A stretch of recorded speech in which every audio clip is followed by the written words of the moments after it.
Myself Vaibhav. In our today's session of Visual JForex, I will explain to you the use of negative directional indicator.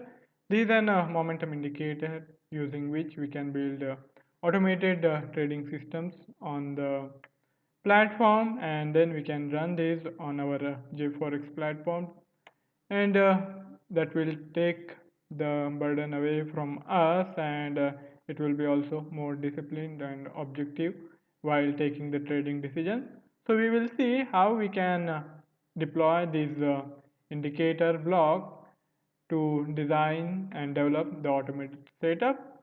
If you see the description, this is an part of the average directional index, and ADX we have already done. So this is now you can say that one constituent of that indicator, and we will go into the details of it, how it works and how we can benefit from this. The minus directional indicator is used to determine the strength of the trend and also the direction of the trend. So we will see on the Visual JForex platform developed by the Dukascopy Bank SA. Here we will add this. So here it is, the minus directional indicator. Here you will have this brief description provided. The start point for the algorithm can be any of the three. For example, let us take on candle as our initiating point, and then comes the question of defining these input parameters on the basis of which we will have this output. So to determine what should be the ideal combination of these input values, we have to see and observe the charting, and then come to an appropriate setup, what is likely to prove more profitable. In today's session, we will work with the Euro USD. This is the instrument of choice for many of the traders, and one of the most, also you can say, most traded currency pair in the world. So here we are looking at this Euro USD's hourly chart, and I have already plotted this minus directional indicator, the negative DI on the Euro USD chart, and the basic functioning of this indicator is as follows. Whenever the value jumps above 25, we consider that negative momentum is setting in, and the momentum is strongly on the negative side, so it is the time to go short. And when the value is below 25, and almost if it is decreasing, that means the momentum is subsiding and it's not the appropriate time to get involved. And if we see a sudden big move, see, as you can see here, in just couple of hours we see big move happening in these DI values, we see sudden spurt. So such instances also can be utilized to initiate the trade when in a brief amount of time we see large move happening in the DI values. Even in those scenarios, you can go for fresh trade whenever you see the DI values rising. So basically this indicator is not really concerned with the you can say, it is concerned, but in mathematical terms we don't really use when the absolute values are going down. We are more concerned with whenever we see the spurt in these values. So there is only one way you can trade by using this indicator, and that is when we see the output value rising substantially, or if even if it goes on rising gradually, and then eventually if it crosses above 25, that is also a signal to go for fresh trades. So I feel that when the trend is in the initial phases, when we see the momentum subsiding or momentum gaining strength in the initial stages, that is the time to get involved. So one way to look at it is to go for the fresh trades, new trade positioning, whenever we see the value crossing above the 25 from below 25. That is one way to look at it, and other way, as I said, is when we see in just short span of time sudden spurt in the DI value. Even in those instances we can go for the fresh trade. So here we can use this indicator as a guiding light for determining when to go short, and since this indicator is only concerned with negative trades, we don't really use this indicator for determining the buy trades. We use this indicator only for the finding of sell trades or short selling opportunities. So that way this is only concerned with one direction, it is unidirectional, and only thing it points out is the selling opportunities. And for buy trading opportunities we have to rely on the positive directional index. About that we will see in tomorrow's session. Today's session is more concerned with this negative directional index. Sometimes when you are using the ADX, the combination of minus DI and plus DI is also used as a crossover structure. Whenever one DI, that is the minus DI, if it crosses above the positive DI, that also means the negative trend is gaining strength, and this is the appropriate time to go for short sell. So that way also you can utilize this indicator. Now as you can see here, the momentum has been on the upside, so because of that the minus DI values have been below 25 for considerable time now. And as you can see here, if we see sudden spurt and if the value substantially rises and if it crosses about 25 in next couple of hours, then I think we can indeed think about going for a short sell trade. But right now as you can see, the momentum is clearly on the buy side, and because of that the minus DI is not indicating any trading opportunities. And also you can use this indicator in conjunction with other technical tools also. That way you will be in a position to figure out more probable trades. And if you are using multiple indicators to figure out the optimum setup, that is mostly better than going with the single indicator setup. So you can use this indicator block in conjunction with other indicators as well, and I think that will increase the probability of making profit. Now coming to these input variants, here we will keep the default instrument as Euro USD. We are not going to make any changes. If you want to make any changes, you are always free to do so. All you have to do is choose the instrument of your choice from the listing provided here, and you will be building the automated setup for that particular instrument. Now coming to the time period depends on what is your time horizon for going for trading system. If you are more concerned with scalping opportunities, then I think the shorter time frame duration will be better. Here this chart is now of 10 minutes, and as you can see, even on the 10-minute chart we have not really seen much strong momentum. On couple of occasions we saw this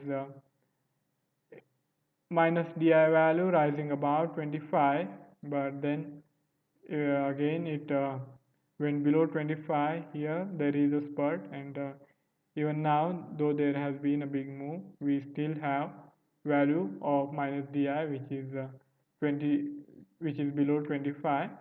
So this indicator works well in most of the time, but of course it is not going to work all the time. So as I said, you can use this indicator which gives you an idea of the underlying strength of the trend with conjunction with other indicators. So that way you will have more probability of figuring out the opportune time.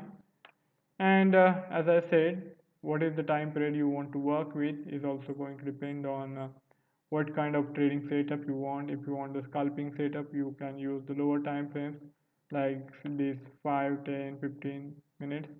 If you want to trade for the swing, if you want to trade only when the big moves are likely to happen, Then there's longer time frames like 4 hourly or daily will serve your purpose better.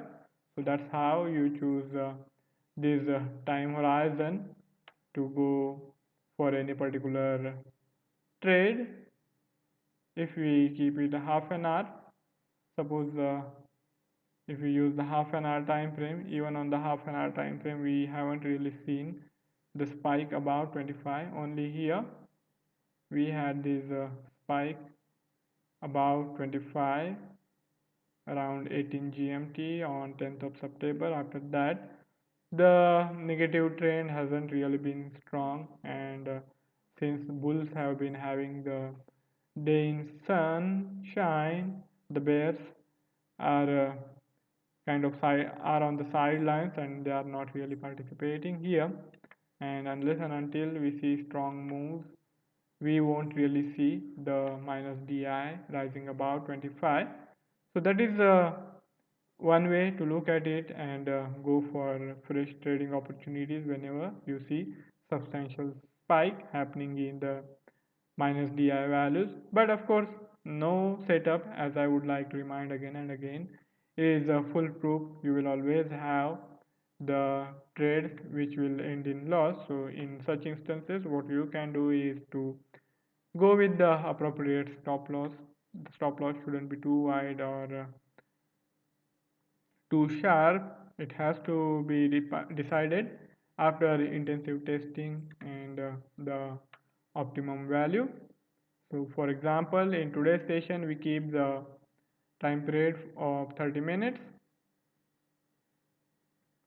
Shift is the look back time period. So here, if you use shift 0, then the current output value will be taken into consideration. If you use shift, for example, say 3, then the setup will be going back by 3 candlesticks time period, and we will be taking the output value 1.5 hour back, as each candlestick is of 1, 2, and 3. Each candlestick is of half an hour, so we will be going back by 1.5 hour in the chart to get the output value which was prevalent at that point in time.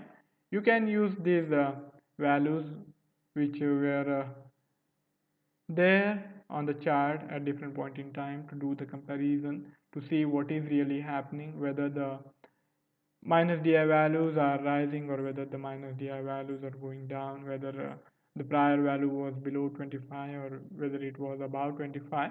So you get an idea of the strength of the trend at that particular point in time, and then you can do the comparison using the time data.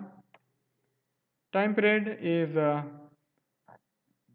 the candlestick period which will be taken into consideration for calculation. Here when I say 14 means the last 14 candlesticks data is being taken into consideration while calculating this minus DI value for the current candlestick.